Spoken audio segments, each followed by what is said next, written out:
Hey, it's Birdman for the Arizona White Mountain Podcast. Time for the community shout. We're headed toward normalcy, folks. I think that's where we're going to be going. I've got a special feature that's going to be coming out this week. I want you to watch for that, about the economic impact that's been happening here in the White Mountains specifically. There's at least 3,000 people that are normally employed and working every single day up here that aren't right now because of what's going on. You might not realize that if you go to Walmart, or you go to Home Depot, or you go to Lowe's, you go to places that are packed with people seemingly. So we need to get things opened back up and moving forward. We've got a summer ahead of us. We got a lot of people that are going to come up here, and we need to be polite and nice to each other. So let's focus on that and start hashtagging what we're going to do and move back, like I said, to normalcy.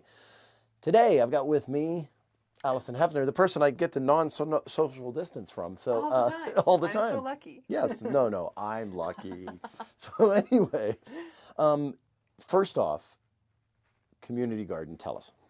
Um, awesome donation from Richard Bilby at Bilby Interiors. He went down to the community garden this morning and gave him $1,000 check, and that is huge. They've been able to raise $1,500 now, and that check is what's going to save those vegetables and all that hard work that they have done. So now they're able to focus on getting the new tarp and fixing the skeleton Awesome. of So the they're tarp. halfway there. 1,500 more would certainly that they need. So let's focus on that and get that for them as well. That'd be awesome. Yeah, they were so surprised and so thankful. So, Richard, thank you for going above and beyond for our community. It's a very important part of our community. Awesome. We've got two interviews that you're going to be having with people here. So why don't we move into those? So today we wanted to have Steve Beardsley on with Meals on Wheels to talk about what Meals on Wheels is, the area that they serve, and what you need help from the community in connecting people to your services. Well, the big ingredient all the time are volunteers for delivery of the meals. Without our volunteers, obviously, we can't complete our mission. Hmm. Uh, it's these times we've had a little bit of a problem with our normal volunteers because they're subject to some of the same virus issues the rest of us are.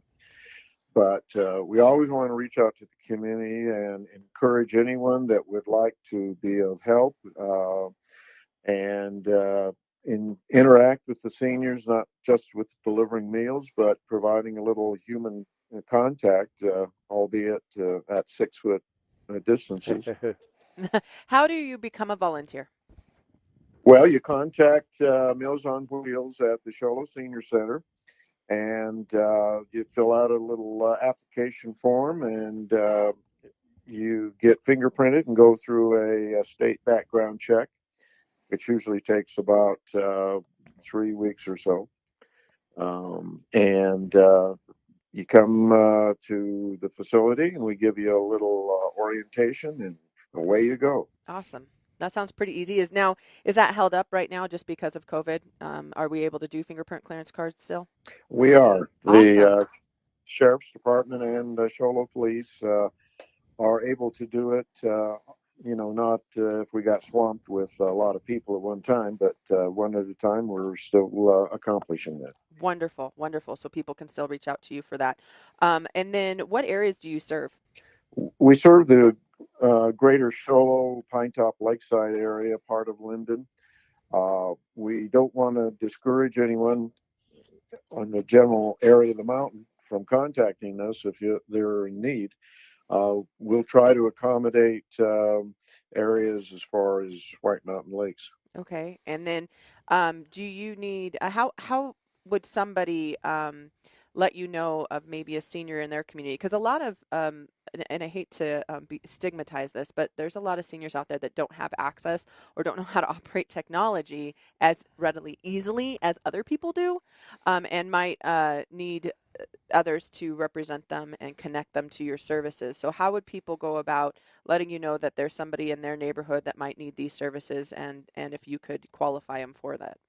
Well, neighbors, of course, if they know of someone next to them and they're in their neighborhood that's physically not able to leave their home, that is above the age of 60, that needs our help, uh, please give us a call at the Sholo Senior Center. What's that And number? I was afraid you're going to ask that. That's okay. Rob will put it up. We can post it down Yeah, below. don't worry That's about I'm that, easy. Steve. having a senior moment myself. What are the qualifications? You said 60, above 60? Above the age of 60, physically restrained if there's a physical handicap, or they don't drive, or they no longer cook, um, and not having the total independence to prepare a meal themselves. And obviously, if there is some financial concern. Very good. Wonderful. I have Everett on the phone with the First Baptist Church who does monthly food boxes. Hello, Everett. Hello, Allison, Rob. Thanks for having me on today. Oh, thank you for being here. So, I met you the other day, and I didn't realize that this was going on, but we have a monthly food box distribution up here, and it's been, you tell me, for 15 years you guys have been doing this. Yes, at least 15 years with the food pantry. And then for about 10 years, we've also been offering free meals twice a week in our Feeding the Hungry. So you were talking about Petridge Farms donate some of this, but who else? So community members can donate food to you that they just come and drop it off somewhere? Yes, they can drop it off at the church, preferably, when we're open for the food pantry, or if they'll call the church office and let them know they're coming, we can handle it that way. Do you know But the some phone number? Can you provide that phone number? 928-537-4749. Thank you. Okay. So, we get tremendous support from our community.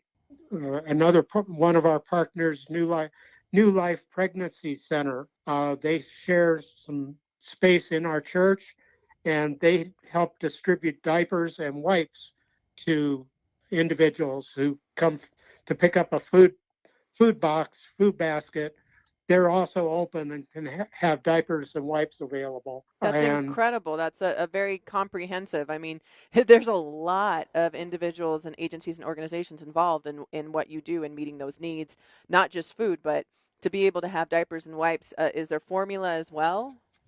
uh, they're running low on formula, but individuals can talk to the people there at New Life Pregnancy Center, and uh, they'll do their best to get them the formula that they need. They've also got things like child seats and that sort of thing That's as incredible. well.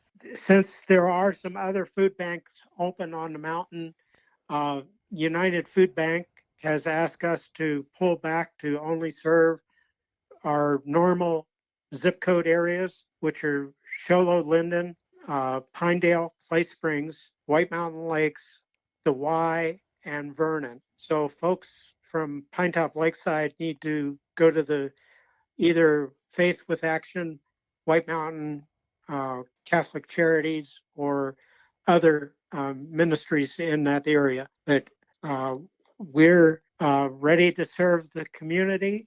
The one thing that we could use right now are plastic grocery bags, Oh, okay.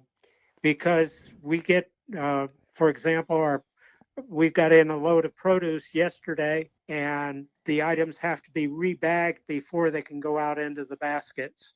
So we could use some plastic grocery bags, I will. preferably without tears in them. All right, we will push that out moving forward. Everett, thank you so much for what you're doing for the community and being part of the Feeding Collaborative. It was very excited to have you reach out. Very cool. If you have any questions, concerns, or you need help with anything, please reach out.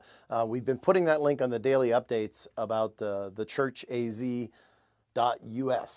So yeah, make sure that's a good way to go if you need help. Yes, if you need help, or if you want to provide help, or if you want any monetary donations, to provide those as well. Another thing that's kind of neat that we talked a little bit about is the COVID time capsule. And there's just a packet that you can print in your computer at home for your kids to do. It's really neat. Sick Grace County is linking that to their Facebook or to their website, so you can access it there. Sick Grace County project. Obviously, Yes. It's a project, not an existent county right yet. No, but it's sickgracecounty.com. Yeah, very cool. Anything else? No, that's it. Okay, hey, that's going to be it for this week's Community Shout here in the Arizona White Mountain Podcast. I want to get everybody to go outside, Go outside, take a picture of your area, take a picture of the beautiful spring that's starting to develop here in the Arizona White Mountains. Hashtag it, hashtag AZWM, and then the other ones as well. We're going to start with the AZWM. Let's push that really hard. I want to see what we can get going up, and we're going to be giving some little kudos and possible rewards to some people as well. So look for that really soon. You can go to the Arizona White Mountains on Instagram and tag it as well if you'd like, but the AZWM will get it to us. I'm Birdman, and I want to be seeing you outside really soon and seeing you in person. But for now, I'll catch you right here on the web.